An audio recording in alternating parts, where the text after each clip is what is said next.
Thanks for installing the AppEQ Chrome extension. I'm Aria, and I will give a 1-minute overview of AppEQ.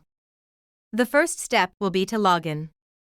You will see a small widget appearing on top of your Google inbox, CRM like Salesforce or HubSpot, or helpdesk like Zendesk or Freshdesk. Please go ahead and log in with your work email. Once you log in to AppEQ, you will be able to start seeing contextual customer insights attached to your inbox. I find this useful for getting a quick bite-size information based on the data I have configured. For you, we have configured third-party data. Let's know if you want to see any other important info.